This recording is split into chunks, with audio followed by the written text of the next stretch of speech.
Hello friends, welcome back. Smart Education GDR most welcome you.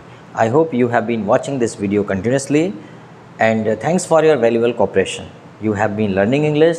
It's really miracle and wonderful achievement of you. You have been learning. Whenever I got the positive comments about your learning, I am very happy. Okay, so let's start the topic today. Today's topic is the same, that study of attitude marker. Attitude marker is a type of expression. How can we express our emotions is called the attitude marker. हम अपनी भावनाओं को कैसे व्यक्त कर सकते हैं, इनको हम एटीट्यूड मार्कर कहते हैं। क्योंकि हमें अपने जीवन में कई प्रकार की भावनाएं व्यक्त करनी होती है। कई बार हमें किसी से प्रेम हो जाता है, कई बार हमें किसी से गुस्सा आ जाता है, कई बार हमें दुख के माहौल में होते हैं और कई बार हमें किसी को बधाई देनी पड़ती है और कई बार किसी को शाबाशी देनी पड़ती है, कई बार हमें रिक्वेस्ट भी करनी पड़ती है और कई बार हमें जवाब भी देने होते हैं और कई बार हमें विदा लेनी होती है, कई बार विदा देनी होती है। तो हर परिस्थिति में बोले जाने वाले एक विशेष वाक्य को ही हम एटीट्यूड मार्कर कहते हैं, या जिसे प्रतिष्ठा के चिन्ह कहते हैं, या मेरे शब्दों में कहें तो जिन्हें हम अपनी भावाभिव्यक्ति, ठीक है, एक्सप्रेशन भी कहते हैं। किस प्रकार से हम अपने विचारों को एक्सप्रेस कर सकते हैं। जैसे कि उदाहरण के तौर पे अगर मान लीजिए कोई कैजुअलिटी है, कोई ट्रेजेडी है, मान लीजिए कोई दुखद बात है, तो हम जनरली कैजुअलिटी या ट्रेजेडी के टाइम हम क्या बोलेंगे? हाउ सैड, कितनी दुखद बात है, हाउ सैड। जनरली हम समाज में आसपास देखते हैं कि कितनी बड़ी बड़ी दुखद घटनाएं हो जाती हैं, तो हम क्या बोलेंगे? How sad. What a pity, what a pity, ये भी बोल सकते हो, व्हाट अ पिटी, कितनी दुखद बात है, what a pity. What a tragedy, कितनी दुखद बात है यार, व्हाट अ ट्रेजेडी, क्या ट्रेजेडी है। जैसे आपने देखा किसी के घर में मान लीजिए कोई एक्सपायर हो गया और कुछ दिन बाद उसके घर में बाढ़ आ गई, उसका घर बाढ़ में ढह गया, तो आप बोलोगे क्या ट्रेजेडी है, व्हाट अ ट्रेजेडी, ठीक है। ही इज़ नो मोर, वह नहीं रहे। जब कोई चला जाता है तो हम डायरेक्टली ये ना बोलें कि ही डेड, भी मर गए, ऐसा ना बोल के हम ये बोलें ही इज़ नो मोर। अच्छा नहीं लगता, ही इज़ नो मोर, सीधा सीधा वह नहीं रहे। ही हैज़ डाइड, वह मर चुके हैं, ही हैज़ डैड, ये चली जाएगा बल्कि।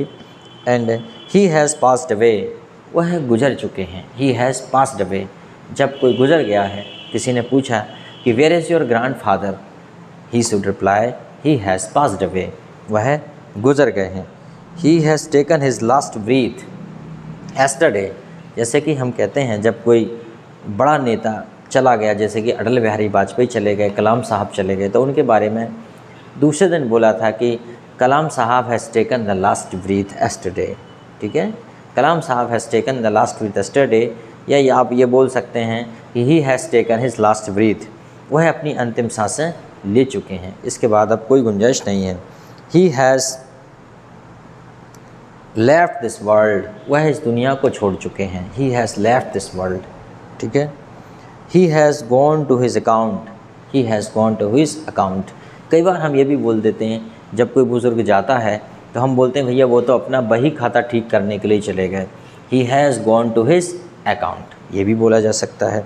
चलो ठीक है, थोड़े आगे और देखते हैं। जब आपको किसी पर अफेक्शन आता है, प्रेम आता है, तब आप क्या बोलते हैं? That was very brave of you. जब किसी बच्चे ने कोई बहादुरी वाला काम किया है, आपको उस पर प्रेम आ रहा है, तो आप क्या बोलेंगे? That was very brave of you, ठीक है। वेल डन, गुड शो, या keep it up, well done, good show, keep it up, या दैट वंडरफुल, आश्चर्यजनक, दैट वंडरफुल, आश्चर्यजनक, वंडरफुल, ठीक है। यू वर्क इज़ प्रेज वर्दी, योर वर्क इज़ प्रेज वर्दी, जो आपका काम है वो काबिले तारीफ़ है। देखो वंडरफुल का एक एग्जाम्पल और बताएं। वंडरफुल मतलब आश्चर्यजनक। जैसे क्या हुआ, एक बार एक अंग्रेज़ आया और अंग्रेज़ ने क्या किया, अंग्रेज़ ने कहा कि उसे फ़िश पकानी है, फ़िश खाना है उसको। तो इंडियन ने उसे क्या किया, टॉर्टोइस दे दिया, कछुआ दे दिया। अब अंग्रेज़ को पता नहीं था टॉर्टोइस कैसे बनाते हैं, उसने क्या किया, एक कढ़ाई में पानी लिया और उसमें कछुए को डाल दिया, और थोड़ी देर बाद जब पानी गर्म हुआ, उसके बाद कछुआ उसमें मूवमेंट करने लगा, चलने लगा। देन दैट ब्रिटिशर्स, अंग्रेज कहता है, that Indian vegetable is wonderful, it कुक्स itself. भारतीय सब्जी तो बड़ी आश्चर्यजनक है, यह तो अपने आप ही पक जाती है। एक कहानी है, ये सच बात नहीं है, पर मैंने इसलिए बताया ताकि आप ये समझ जाओ कि किस प्रकार से हम वंडरफुल का प्रयोग करते हैं, वंडरफुल का इस्तेमाल करते हैं। ठीक है, okay. Your work is praiseworthy, you are so nice, तुम तो बहुत अच्छे हो, you are so nice, you are so sweet.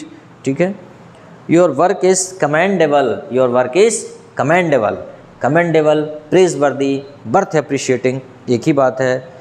Thanking you for that, इसके लिए धन्यवाद, thanking you for that. I am really grateful to you, मैं really आपका एहसानमंद हूँ, I am really grateful to you, मैं वाकई आपका एहसानमंद हूँ, I am really grateful to you.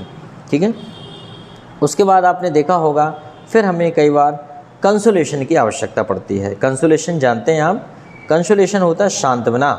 Consolation क्या होता है? सांत्वना। किसी के दुखद घटना के समय हम उसे सांत्वना देते हैं कि यह तो भगवान की मर्जी थी, यह तो होना ही था। क्योंकि लोग तरह तरह की बातें करते हैं। गीता में लिखा है जो आया है वो एक दिन जाएगा, क्या लेके आए थे क्या लेके जाओगे। ठीक है, ऐसी बातें अक्सर की जाती हैं, लेकिन फिर भी कोई मानता नहीं है। इस प्रकार की बातें सभी जानते हैं, फिर भी लोग व्यवहार ऐसा करते हैं जैसे कि वो सब कुछ लेके जाएंगे और वो कभी मरेंगे ही नहीं, जबकि रोज़ लाखों सैकड़ों लोग मरते हैं, उसके बाद भी लोगों का विश्वास इतना दृढ़ है कि वो कभी नहीं मरेंगे। ठीक है, मरेंगे वो भी, लेकिन लोग ऐसा व्यवहार नहीं करते। इसलिए हमें यह लाइफ परमानेंट नहीं है, life is immortal, life is mortar. Life क्या है? Mortar, life is not immortal. जीवन मरणशील है, ये अमर नहीं है, अमृत प्राप्त नहीं हो सकता। अमृत प्राप्त सिर्फ आपके कर्मों को हो सकता है। आदमी को कभी अमर नहीं होता, आदमी के कर्म अमर हो जाते हैं। मान लीजिए हम किसी को क्यों याद रखते हैं? मान लीजिए हम राजा राम मोहन राय को क्यों याद रखते हैं? क्योंकि उन्होंने सती प्रथा का विरोध किया था। हम अंबेडकर साहब को क्यों याद रखते हैं? क्योंकि वो काफ़ी जीनियस थे, उन्होंने संविधान बनाने में मदद की, या संविधान निर्माता में उनकी मुख्य भूमिका है। हम क्यों महात्मा गांधी को याद रखते हैं? क्योंकि he was the follower of non violence. तो जो लोग सोचते हैं कि वो अमर हो जाएंगे, अमर होने का मतलब है फ्रेंड्स, कभी भी व्यक्ति अमर नहीं होता, व्यक्ति के कर्म अमर हो जाते हैं।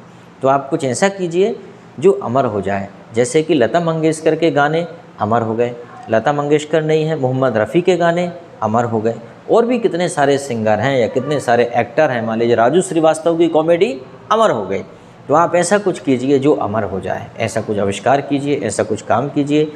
अमरता कभी शरीर की नहीं होती, अमरत्व प्राप्त व्यक्ति को नहीं होता, अमरत्व